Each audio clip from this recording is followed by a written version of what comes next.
Alors, quels sont les éléments essentiels du vaccin?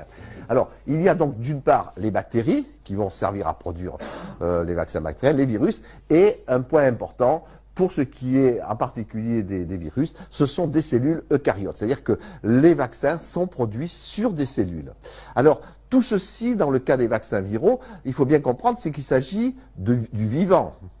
Et donc, tout ce qui va servir à cultiver un virus, par exemple, peut être source de danger. Quand vous utilisez, par exemple, du sérum de veau, eh bien, vous devez être sûr qu'il n'y a pas un risque que le sérum de veau apporte un virus, apporte de la BSE dans les vaccins, car c'est du vivant. Donc, vous allez l'incorporer dans votre vaccin et vous risquez de l'avoir au final. Ce qui explique l'énorme contrôle de qualité qui se fait depuis la matière première. Il y a une traçabilité énorme des matières premières au point final, car au cours de toute cette activité de production vivante, à tout moment, il y a un risque d'introduction d'agents contaminants dans le vaccin par l'intermédiaire des techniciens. C'est quelque chose moi, qui m'avait beaucoup étonné quand je suis rentré dans le monde du vaccin, je me demande de la recherche, c'était de dire que le risque potentiel qu'il y ait un problème au niveau d'un vaccin, ce n'est pas les effets secondaires, ça on connaît, les effets secondaires peuvent être connus, etc. Mais c'est l'accident bête qui serait d'introduction d'un virus à l'intérieur du vaccin final. Nous avons eu dans les années 60 un drame qui s'est produit, c'est-à-dire que des cellules de reins de singe étaient contaminées par un virus qui s'appelait le SV40, qui est un virus tumorigène, qui induisait des cancers chez les hamsters. Et on a découvert que ce virus contaminait les vaccins, et notamment les vaccins utilisés chez les enfants. Ça a fait 60 millions d'Américains ont reçu ce vaccin tumorigène. Par chance, il s'est avéré qu'il n'était pas adapté à l'homme. Mais ça avait été une grande crainte, et depuis cette date-là, 60, c'est l'obsession permanente qu'ont les industriels qu'une catastrophe identique puisse arriver. Ça s'est reproduit, ça se reproduira, des agents contaminants. Très récemment, on a découvert dans le vaccin rotavirus de JSK, un circovirus d'origine porcin. Par chance, encore une fois, ce circovirus n'était pas pathogène par l'homme, il avait été apporté par une matière première, en l'occurrence la trypsine. Donc vous voyez que lorsqu'on parle de vaccin, il ne faut pas seulement parler du principe actif. Quand on dit vaccin rougeole, bien sûr, c'est le virus de la rougeole qui est important, mais il faut penser tout ce qu'il y a autour, le sérum qui a servi à produire, la trypsine qui a servi à découper les cellules, ou encore la cellule qui elle-même, d'origine aviaire, peut apporter quelque chose imprévu. Dans le cas des vaccins aviaires, il y a eu le problème avec la fièvre jaune qui était contaminée avec un virus de la leucose aviaire. Ça a été également un drame. Par chance, encore une fois, 400 millions de personnes ont reçu ce virus de la leucose aviaire vivant, qui s'est multiplié chez l'homme, mais par chance, il n'était pas pathogène. Vous voyez que lorsqu'on parle d'accidents post-vaccinaux, chez l'industriel, il y a une vision tout à fait différente. Ce n'est pas l'association avec une maladie mystérieuse, fût-ce-t-elle autisme, sclérose en plaques, etc., qui préoccupe l'industriel. L'industriel ne pense qu'une chose, c'est le risque d'avoir un accident par l'apport de matières premières contaminées ou par l'apport du vaccin. Je ne sais pas si vous voyez très bien le problème, mais c'est l'obsession de l'industriel. Suivant. Et puis, il y a également des cellules hétéroploïdes. Alors, la cellule hétéroploïde a été une étape essentielle, mais pose encore énormément de questions. Ça aussi, c'est une réflexion qu'il faut avoir. Par exemple, la cellule MDCK. La cellule MDCK voudrait être utilisée pour la production du vaccin contre la grippe. C'est un excellent support de production du vaccin contre la grippe, mais elle est tumorigène. Et le grand débat philosophique qu'il y a, peut-on utiliser une cellule tumorigène pour faire un vaccin destiné à des enfants ? Je peux vous dire qu'au niveau des autorités, c'est une énorme discussion, au niveau d'industriels aussi. Certains disent les quantités d'informations génétiques, c'est-à-dire d'ADN, étant extrêmement faibles, il n'y a aucun risque. Certains disent oui, mais attention, on vaccine des enfants à 5 ans, à 1 an, et dans 50 ans, qu'est-ce qui va se passer, quoi. Donc, avant d'accepter une cellule comme ça, le débat est très ouvert. C'est actuellement ce qui se passe aux États-Unis avec le vaccin de la grippe produit sur MDCK par la société Novartis. Le débat, je peux vous dire, au niveau de la FDA, reste très élevé parce que c'est moralement un problème très important. Que vous vaccinez une personne de 75 ans, le risque est très très faible, mais quand vous vaccinez des enfants, vous posez aussi des questions sur le long terme. Ouais, j'ai rien contre, je ne veux pas dire qu'il faut éliminer avec le vaccin les personnes de plus de 75 ans, quoi. Alors, l'étape suivante, c'est l'inactivation. Donc, je reviens au concept de départ. des vaccins vivants atténués, ça on n'en parle plus, c'est par exemple la rougeole, les oreillons, la rubéole, la fièvre jaune, etc. Vous les connaissez bien. Et puis les vaccins inactivés. Dans ce cas-là, il y a une étape essentielle, cruciale, l'inactivation. Là également, je vais vous raconter une petite anecdote qui était quand même pas anecdotique du tout, mais enfin. C'est en 1955, lorsque le premier vaccin contre la polio a été mis au point par Jonas Salk. Vous connaissez tous le vaccin Jonas Salk, c'est l'IPV, quoi. C'était une énorme révolution. C'était le premier vaccin qui était produit sur des cultures de cellules.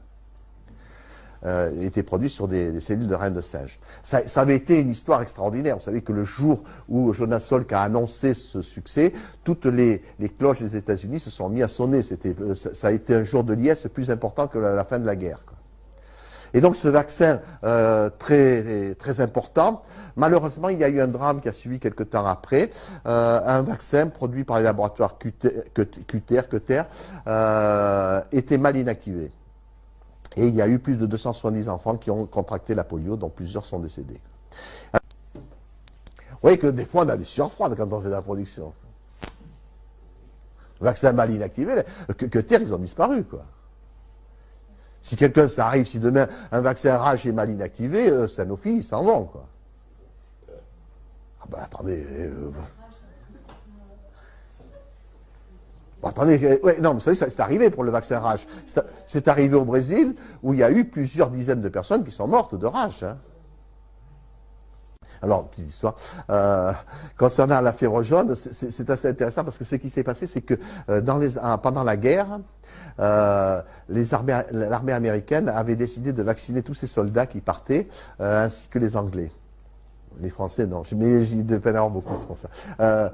Donc, on a vacciné tous, et malheureusement, il y a eu une dramatique épidémie d'hépatite B. Et il y a eu 28 000 cas d'hépatite B suite à la vaccination contre la fièvre jaune. Et